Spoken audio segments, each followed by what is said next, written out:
లో electoral bonds అక్రమం అన్నట్టు అసలు దీనిలో రహస్యంగా ఉంచాల్సిన అవసరం లేనే లేదు అని చెప్తూ ఎలక్టరల్ బాండ్స్ ఎస్బీఐకి ఏ కంపెనీలు ఏ పార్టీలకు ఎంతెంత ఇచ్చాయి అన్న లిస్టుని బయట పెట్టాలి అని సుప్రీంకోర్టు ఆదేశించడం జరిగింది. కానీ గమనించాల్సిన విషయం ఏమిటంటే అసలు ఎలక్టరల్ బాండ్స్ని ప్రవేశపెట్టిందే బీజేపీ పార్టీ. అంటే బీజేపీ పార్టీ లెక్క ఏమిటి అంటే ఏ ఒక్క కార్పొరేట్ అయినా కూడా, ఏ ఒక్క కార్పొరేట్ కంపెనీ అయినా కూడా, పబ్లిక్ అయినా ప్రైవేట్ అయినా ఇంకొకటైనా షెల్ కంపెనీ అయినా బోగస్ కంపెనీలైనా ఏ కంపెనీలైనా ఒక పొలిటికల్ పార్టీకి డబ్బు ఇవ్వచ్చు. అవి ఏ పొలిటికల్ పార్టీకి ఇస్తున్నారో అది రహస్యంగా ఉంచొచ్చు, ఎంత ఇస్తున్నారో రహస్యంగా ఉంచొచ్చు అని ఒక అక్రమమైన, అసలు దీంట్లో ఏది సక్రమం లేదు. అసలు ఎవరిస్తున్నారు, ఎంత ఇస్తున్నారు, ఎవరికి ఇస్తున్నారు అన్న రహస్యం అన్న విషయాలే రహస్యంగా ఉంచుతున్నారు. అంటే దీంట్లో సక్రమం ఏముంది? ఇలాంటి అక్రమమైన ఒక ఎలక్టరల్ బాండ్స్ని ప్రవేశపెట్టింది, ఇది అనుమతి ఇచ్చింది బీజేపీ పార్టీ.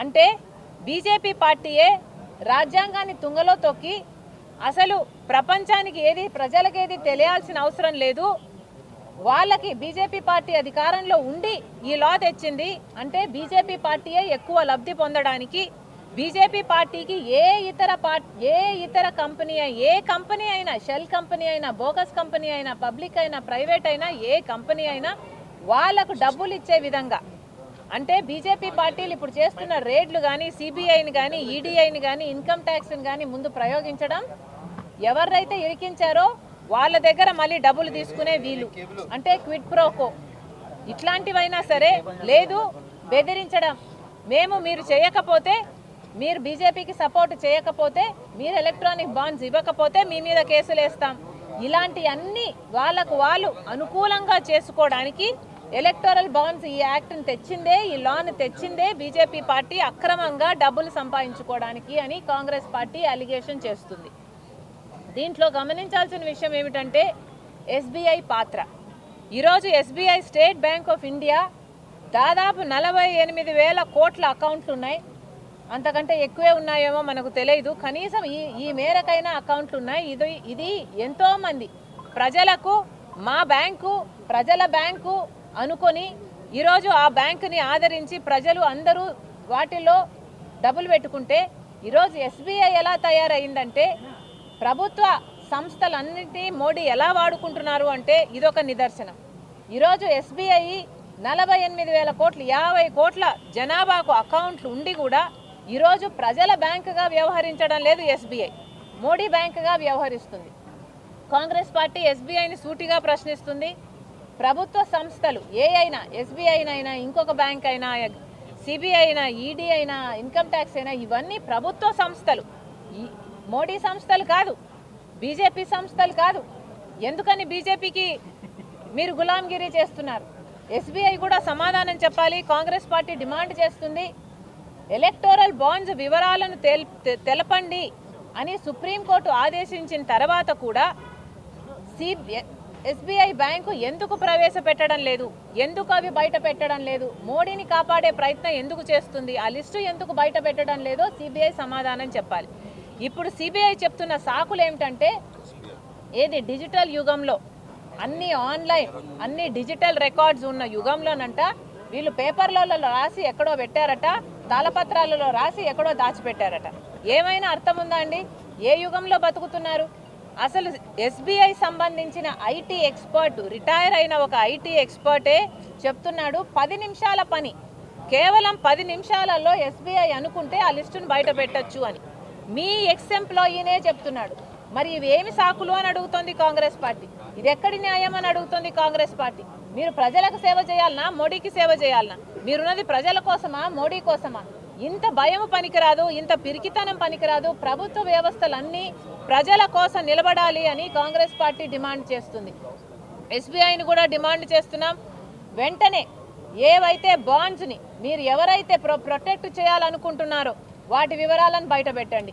ఎస్బీఐ వివరాలను బయట పెడితే ఇరుక్కునేది ఎవరో తెలుసా? BJP party.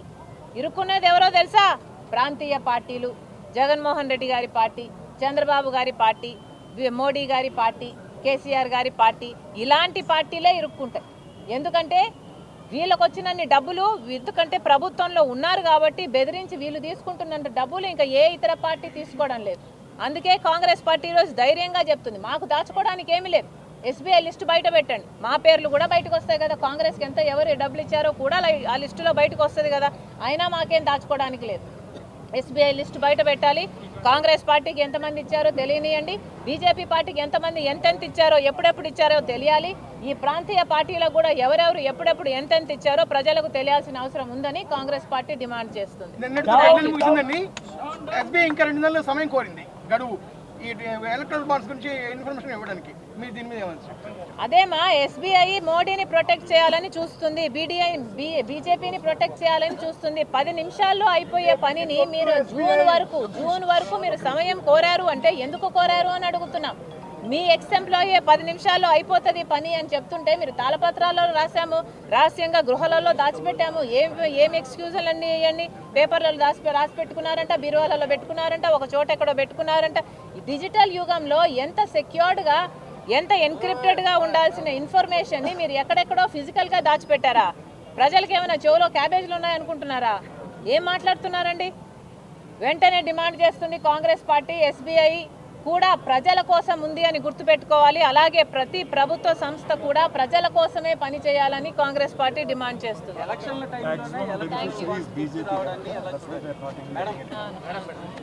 Maximum beneficiaries BJP party, ప్రాంతీయ పార్టీలు.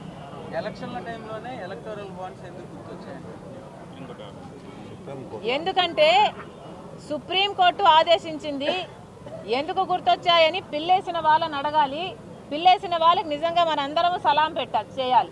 ఎందుకంటే అసలు ఎలక్టోరల్ బాండ్స్ అనేదే అక్రమం కదా ఇన్ ద ఫస్ట్ ప్లేస్. అసలు రహస్యంగా ఉండాల్సిన అవసరం ఏముంది? ఎందుకు ఉంచాలి రహస్యంగా? బీజేపీ ఇలాంటి లా తెస్తే ఇంతకాలం ఎవరు ఎందుకు స్పందించలేదు? సరే, ఒక పుణ్యాత్ముడు ఎవరో పిల్లు వేశారు, ఆ పిల్లుకు సుప్రీంకోర్టు స్పందించింది. ప్రజాస్వామ్యం బతికుంది కాబట్టి సుప్రీంకోర్టులో కూడా ఇంకా న్యాయం అన్నది భారతదేశంలో ఉంది కాబట్టి, న్యాయానికి విలువ ఉంది, మంచితనానికి విలువ ఉంది కాబట్టి దేవుని దయ వల్ల ఈ తీర్పు అయినా వచ్చింది.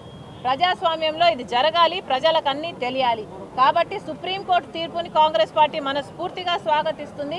ఇప్పటికైనా ఎలక్షన్స్ ఆర్ నాట్ ఎలక్షన్స్, మీరు ఎంత డబ్బులు తీసుకున్నారు, ఏ పార్టీ అన్నది ప్రజలకు తెలియాల్సిన అవసరం ఉంది కదా.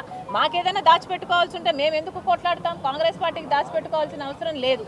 ప్రాంతీయ పార్టీలకు ఉంది, బీజేపీ పార్టీకి ఉంది.